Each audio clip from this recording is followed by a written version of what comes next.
Hello guys, nizere ko mukomeje kumererwa neza muri kumwe nanjye TJP kuri ya YouTube channel yanyu TJP Media. Muri video ngiye kubereka business 10 ushobora gutangira nta gishoro bigusabye. Cyusabwa ari internet na telefone cyangwa se machine. Nimba utarabona ubushobozi bwo kuba wagura machine cyangwa se computer, ushobora gukoresha telefone yawe. Ubundi ukaba ufite na internet ikora neza, ubundi ugatangira gukora akazi, ugatangira izi business zidasaba ko ugira n'igiceri cy'ijana, ushobora upfa kuba ufite umwanya gusa nta kindi. Muri izo business 10 ushobora gukora, iya mbere tugiye gutangiraho ni yitwa freelancing. Freelancing ni ukuvuga ngo ubundi mu Kinyarwanda iyo tubishyize mu Kinyarwanda nko gukora ibiraka, ariko ibyo biraka bisaba kuba hari ubumenyi ugiye ufite bugiye butandukanye. Muri iki gihe rero ntago bisaba ko uba ufite ubumenyi bwinshi cyane, ubundi wowe muri iki gihe ugomba kuba ufite ubumenyi bwo gukoresha AI nta kindi, kandi gukoresha AI ntago ari ibintu biba bigoye ku buryo udashobora gufata byibuze iminota 15 ku munsi ukabumenye ku editinga video, indi minota 15 undi munsi ukamenya uko wakora graphic design cyangwa se wakeditinga nk'amafoto, undi munsi kurikiraho ukamenya uko ushobora kumanaginga social media cyangwa se n'ibintu byinshi byo bitandukanye ushobora gukoresha AI kandi bikoroheye, bitagusaba ngo ugende ujye mu ishuri wicare wige, ahubwo icyo bisaba uko bifite umwanya wonyine kandi ukabikora ubikunze. Freelancing ni ugukora ibiraka rero ubikura nko muri graphic design, wabikura mu kweditinga ama video, mu kwandika inkuru zigiye zitandukanye, ndetse no kuba wafata ibintu bimwe biri mu rundi rurimi, tuvuge wenda uzi Icyongereza ariko hari abantu bashaka kugira ngo bafate ibintu bimwe babishyire mu Kinyarwanda kugira ngo n'abantu bumva no languages bashobore kuba basobanukirwa ibyo bintu. Ibyo ni ibintu ushobora gukora. Ibyo bintu rero kugira ngo ubikore ibindi bisaba iki? Upfa kuba ufite telefone yawe ukajya kuri Play Store ukaba wakandikamo Fiverr. Fiverr ni application rero ikoreshwa n'aba freelancers cyangwa se abanyabiraka. Angaha kuri application ujyaho, haba hari abantu bashaka izo service, nawe ukajya uri umuntu utanga izo service. Iyi application icyo ukora ugenda wuzuzamo ibyo ukora, service utanga, ugenda ubashyiramo utuvideo tw'ibyo wagiye ukora, ibintu nk'ibyo. Ibyo ngibyo byose nzagenda mbibereka abantu muzashaka ko tangira zimwe muri izi business, muzajya mwandika muri comment ubundi babwire uko bitangira. Isi application gusa yitwa Fiverr, ahubwo ushobora gukoresha n'indi yitwa Upwork. Iyi ngiyi yitwa Upwork nayo ni aba freelancers cyangwa se abanyabiraka, aho ni nk'isoko ujyaho ugasanga abantu bakeneye service zawe. Ndabizi nka gutya ndi kubabwiriza online business, murahita mutangira kumbaza ati se abakiriya b'ibyo bintu tuzabakura. Iyo uri gukora freelancing abakiriya bakura kuri Fiverr cyangwa se kuri Upwork. Ubwo uburyo bwa mbere ushobora gukoramo business cyangwa se imwe muri business ushobora gukora ikakwinjiza amafaranga menshi cyane, ariko bitagusabye igishoro na kimwe, uretse kuba ufite internet yihuta neza cyane, ufite na telefone yawe, bikaba akarusho no ufite na machine. Cyangwa se reka tujye ku buryo bwa kabiri. Uburyo bwa kabiri ni content creation cyangwa se uburyo bwo gukora content. Murabizi ko mu Rwanda imbuga nyinshi zitari monetize cyangwa se zimonetizwa, ariko nagiye mbere ku buryo ushobora gukora video ya TikTok, uburyo ushobora gufungura TikTok iguhemba mu Rwanda.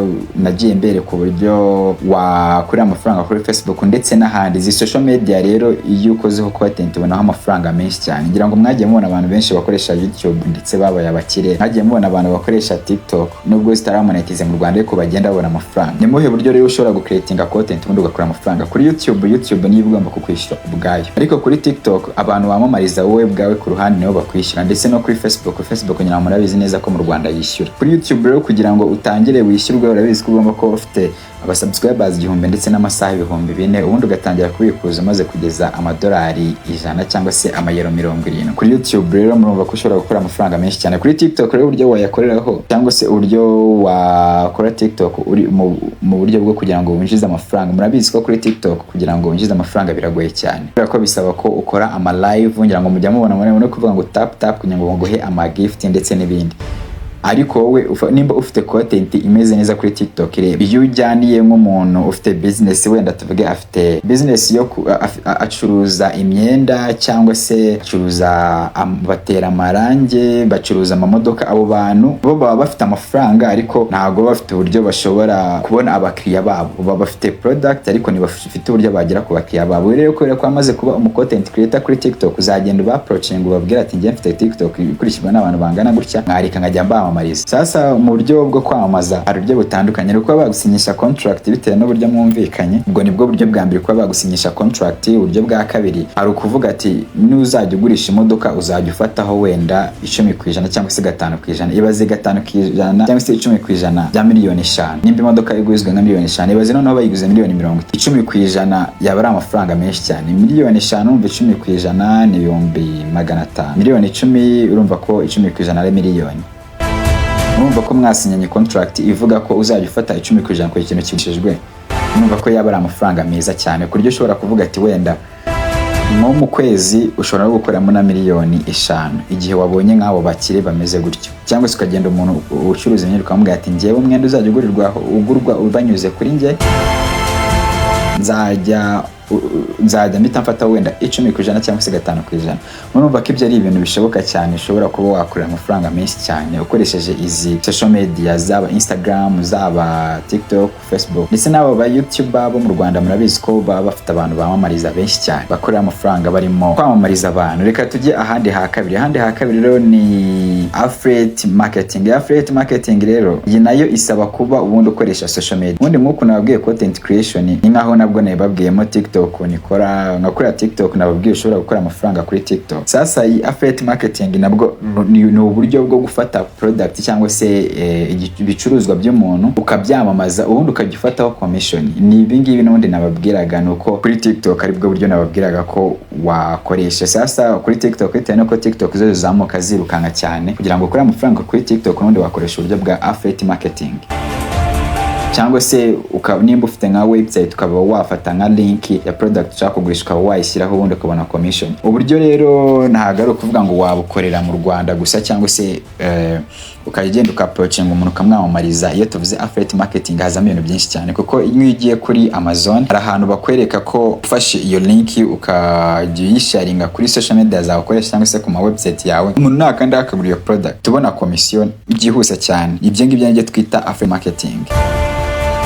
Tuvuge nimba ugiye ugafata ukajya nko kuri Alibaba ugafata igicuruzwa ukavuga ati uyu muntu turavugana niba zajya bagura ibintu babiguriye iwanjye, commission itiza ko kanya. Kuri Amazon itiza ko kanya. Hari n'izindi website nka Clickbank nabyo nzagenda bibasobanura neza cyane mu zindi video zizakurikiraho. Mwebwe muhitamo nation yonyine mba nyibasobanura kwayo, ubundi utangire mukorere amafaranga.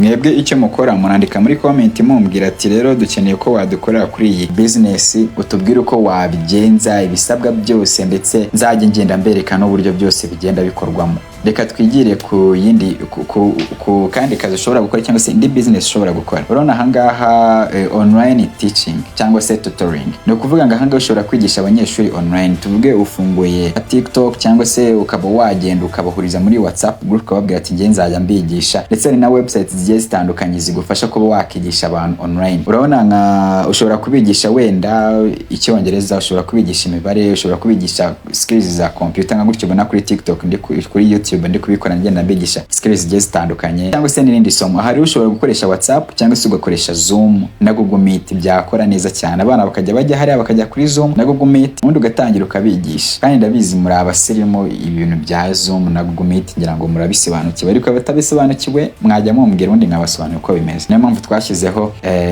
Instagram, niyo mpamvu twashyizeho WhatsApp group yo kugira ngo mujye mutugiraho mutubwire uko bimeze, ndetse tugire n'ibyo tubasobanura. Ndetse dufite na Instagram na TikTok, nimero zanjye ziba zihari, wampamagara tukagufasha tukakwereka ukuntu ibintu twabikora neza cyane. Noneho business ya gatanu cyangwa se uburyo bwa gatanu ushobora gukoresha ugakorera amafaranga ukoresheje internet nta n'igishoro bigusabye, ni social media management. Social media management ni ukuvuga ngo ni uburyo ushobora kugenda ukamanaginga social media, ahantu havamo amafaranga menshi cyane. Cyukore rero urabona n'izi company zigiye zitandukanye baba bakeneye abantu bamanaginga social media zabo cyangwa se aba social media managers, uko bafite Instagram, bafite TikTok, bafite Facebook pages, ndetse bafite na za YouTube channel. Kandi murabizi ko abakire benshi nago aho kugira ngo batekereze uburyo babona andi mafaranga nago bajya kuvuga ngo barajya kuri social media ngo bajye bazikoresha. Ibyo ngibyo ntago bibaho. Kugira ngo murabizi igihe bafite social media manager wabo Inyarwanda, zira ibinyamakuru bikomeye bifite aba social media babo, ndetse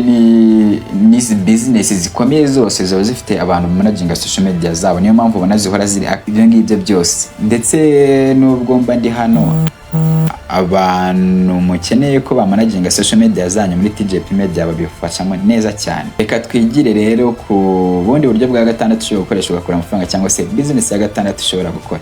Ingi twa dropshipping. Ingi mu Rwanda ntago abantu benshi bayizi, niyo mpamvu yitangiye bishobora gutuma ukora amafaranga menshi cyane. Ahangaha rero no kuvuga ngo no uburyo bwo gucuruza ibicuruzwa byawe cyangwa se product kubazigurisha online ukoresheje website zigiye zitandukanye. Hari website ujyaho bakakwereka uburyo creating aka web kawe ka dropshipping. No kuvuga ngo umuntu nimba aje akodaringa ikintu wowe uhita ukimujyanira. Umuntu nimba ashaka ikintu uhita ukimujyanira, niyo waba utagifite ariko warashyizeho ko ukora dropshipping. Umuntu akaba ari mu ntara, wowe tuvuge nimba ari inkweto ufite ugahita uzimwoherereza. Ibyo ni ibintu bikora cyane. Nimba ari urumva ibintu byose bisaba kwamamaza kandi ntago wakamuza udafite social media, n'undi tugenda ugakora social media ukabanda ukazamura zikageraho zigera undi gutangira iyi dropshipping. Muri kuri Instagram ko warashyizemo link yaho bagusanga ndetse mu zindi video nzabereka no kuntu muzajya mukora website zoroshye za dropshipping bidasabye ko mujya mu makode cyangwa se ibindi bintu byose. Ubu no buryo rero ufata product ukazijyana abantu.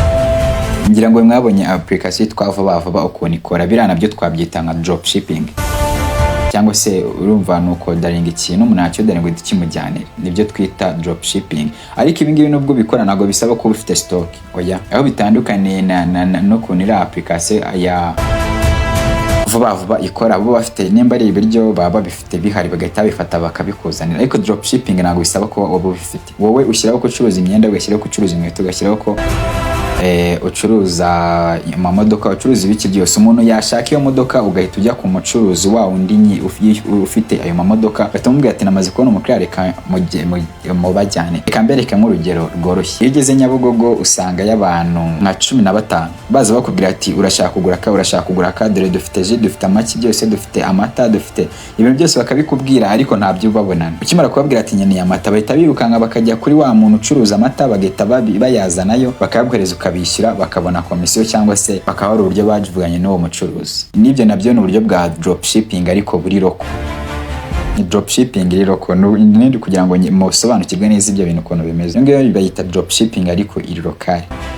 No kuvuga ngo rero uburyo bwa dropshipping nabwo bwahatuma ukora amafaranga kuri internet kandi byihuse. Mu buryo bwo kubikoramo umusirimu urumva wakoresha internet ntago ari byandi byo kujya muri gare ukajya uvuga gutya ibintu nk'ibyo. Reka twigireho ku buryo bwa karindwi. Ku buryo bwa karindwi no ku blogging cyangwa se kwandika inkuru ku binyamakuru bigiye bitandukanye.